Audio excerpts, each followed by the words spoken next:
Welcome back, everyone, to another edition of Race Day Preview. Gavin Faretra here. I'm Dave D'Onofrio, the buffoon who told you in last week's Sunday paper that Kurt Busch was not going to win the Coca-Cola 600. I'll take the blame for that one. Gavin, Kurt Busch proved me wrong. Did he prove everyone else wrong too? Does this guy continue to sneak up on people? Yeah, absolutely. He snuck up on the field, in the Coca-Cola 600 with a big win. Held off McMurray by, 7.37 seconds, and what Kurt said would be a win that will live on for the ages or something like that. So obviously he thought that this was a big win for himself and his team, and kept the from a Ganassi sweep with the Indy 500 and Dario Franchitti winning that. So certainly a big day for Penske Racing and Kurt Busch. Kurt's a guy who keeps winning quietly. I mean, You look at his first win this season at Atlanta, everyone's attention was on Carl Edwards and Brad Keselowski and the incident they had there. Then you look at his win in the All-Star race, all the attention was on his brother Kyle and Denny Hamlin. And then this week, it's the Indy 500 day, there was another incident involving Kyle. He just kind of keeps sneaking under that rug. This is a guy who earlier in his career was brash, he was loud, he was what his brother is. He's won a championship, and yet he's somehow under the radar here a little bit. Yeah, and a little bit unfairly so, I think. But he doesn't have the loud mouth and kind of what his brother is at this point. So I think for him, he's happy with just winning quietly as long as he's winning. And I think we do look at that All-Star race as, we talked about it last week, and how important is it? Is it a big deal? Is it important even to win it?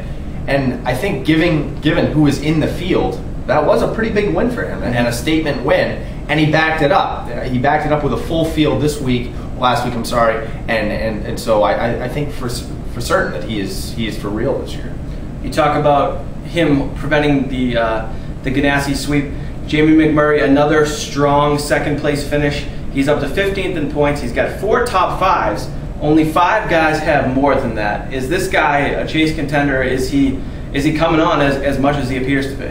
Yeah, 3 runner-ups in his last 5 races. So I mean, he seems to be finding its groove now. We looked at him after the Daytona 500, and I remember that second week. He was my who to watch that week, because what was he going to do to follow that up? Yeah. It seems as though the last few weeks he's followed up with some consistent finishes. So maybe he's finding, like I said, that groove moving forward, and we'll see what he can do this week. I think another solid finish, even if it's in the top 15, doesn't have to be another second, doesn't even have to be in the top 10. I think maybe even a top 15 finish proves that indeed he is moving forward, and he could be a chase contender, maybe a championship contender. You got to wonder what Jack Roush is thinking when he was forced to whittle down from 5 teams to 4. McMurray was kind of an obvious choice to go, given David Reagan's young age, and UPS seemed pretty convinced that he was the driver for them. But I think Jack Roush might have a little bit of regret going on. Yeah, maybe, but it's just one of those things. Sometimes guys get a fresh start, and that's just all they need to get going again. It gives they feel rejuvenated. They got a new team. It's just, okay, clean slate, let's go at it. And I think that's just the case with McMurray. I mean, had he let go of any of those other 4 drivers, we'd be sitting here going, at least last year, what are you, crazy? Yep. So I mean, it was the right move at the time, and the right move for McMurray. He's happy where he is, and he's showing some consistent finishes. So why not? Another couple of guys we mentioned earlier, Kyle Busch and Jeff Burton, get into it a little bit last week. It's tough to really say who's to blame on this one. I don't know if you've seen the video, but Burton certainly thought it was Kyle's fault. He's a guy, his nickname's the Mayor. He's a guy who's as diplomatic as there is, as thoughtful as there is on the tour, and yet he made no bones about the fact he was upset with Kyle Busch after that race. Was that justified? He was making the point that he doesn't mind he loves racing with Kyle. His quote was that he loves racing with Kyle, he just doesn't like the over-aggressiveness. And he stated it twice. I don't mind aggressive racing. That is fine. But it was the fact that he got into him and he felt that he made an over-aggressive move at that point in the race. Last lap, last couple laps, I mean, that's going to happen. And then Busch followed with, he should look at his teammate Clint Boyer, who made it go 3 wide, which forced that. So, to play devil's advocate, I mean, who do you side with? It's one of those things where unless you're in the race car, you don't really know what's going on. Sure. Another, like you bring up Clint Boyer, I think he might have been the one that Burton maybe was most angry at in that incident. Like, you're not going to go after a teammate. Right, teammate, yeah. Exactly. Another facet of Kyle Busch right there, though. He still has a strong finish even after he's involved in that incident. Yep. At this point, given what both guys are doing, would you rather have Kurt Busch or Kyle Busch? You certainly can't go wrong either way, but I'm gonna lean toward Kurt just because I'm looking for consistency, and he's just a little bit less aggressive, which for me is what I want in a guy that I'm gonna put a lot of stock in because he's not gonna ruin race cars and he's gonna give me consistent finishes. That's where I want to go. He still has 3 wins if you include the All-Star race. So I mean, it's not like he's just sitting back, kind of like more of like a Matt Kenseth. I'm happy with top 10s. We'll just move forward. Yeah. Like so. I mean, and you know, lastly, he's a guy. He's won a title. I don't think Kyle has one yet, does he? No, but he will. He will, and that's why I'll take Kyle because he's only 25 years old. A title will come. He will be among the top 10 winners in NASCAR history before all is said and done. He has a good 10 to 15 years left in his prime. If I'm building a team and I have to pick one of the Busch brothers to start around, I'm going with Kyle. Yeah, he's got the youth, movement for him, going for him right there. But I just lean a little bit more toward Kurt, and he has won a championship, and he's won it in the chase format, which is what I couldn't remember if he had won it in that. So I looked back to it, did a little research, and he indeed won it in the chase format, which is a big, it's a much bigger deal than winning it in the old way. You have to find a way to win in these last 10 races when they move the points and everybody's so close together. So that's why I lean a little bit more towards him, but you can't go wrong with Kyle either. Speaking of champions, moving on to who to watch now, I'm going directly to the 4-time reigning champion, Jimmie Johnson. A really bad finish last week at a track he's usually very good at. It's not at the point yet where we can count him out. He's only 7th in points until this past week he was 4th. But the whispers are coming. His bad luck has to run out. His good luck has to run out at some point.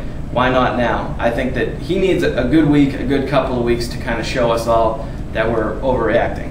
Sure, and for me, it's David Rudiman, and you look very quietly up to 19th place in the standings, and if you look back even a month ago, he's 30th.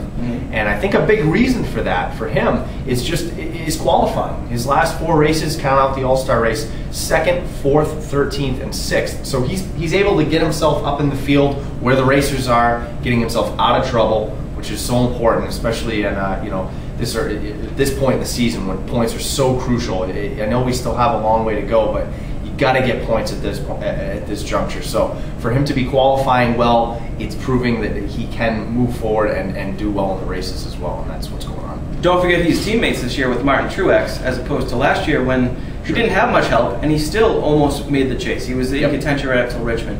With Truex in that information this year, I think he's going to be in even better shape going into Richmond. Yep. Sleeper now, I'm going with Tony Stewart, who, as we've talked about in the past, has kind of raced himself into sleeper mode.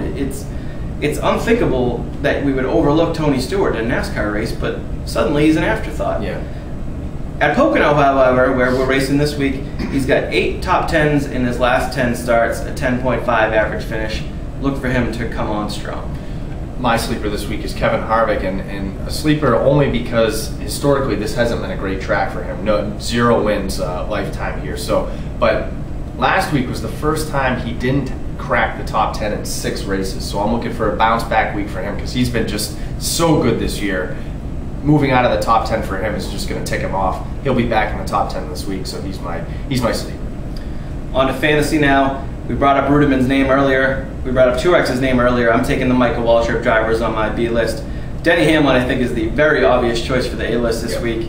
And I'll go with Sam Hornish on the C list just because that Penske team showed me something last week. Sure, and I got those 2 on my A and C as well. My 2 B list drivers are a little bit different. I got Matt Kenseth, 11.33 average finish here in over the last 3 years, and Newman is averaging a top 10 right on the nose in his last 3 years. So I think those guys will both have very good weeks. Think any of those guys have a chance to win? Yeah, Ryan Newman. I got Ryan Newman as my winner this week, and I don't really have a lot of stats to tell you why. I just have a feeling about this guy. He's been very good of late. He's been the better of the 2 drivers, that's for sure, on Tony Stewart's team. So 6 top 5, 7 top 10s. He does have 1 win in 16 tries there, but I just see him having a big week, and I'm just going to roll with him. It's just a gut feeling this week for me. I'm going with Kurt Busch. He's got 2 career wins at Pocono. He's hot. We'll be back next week when he makes me look like a fool. Take it easy. Take care, folks.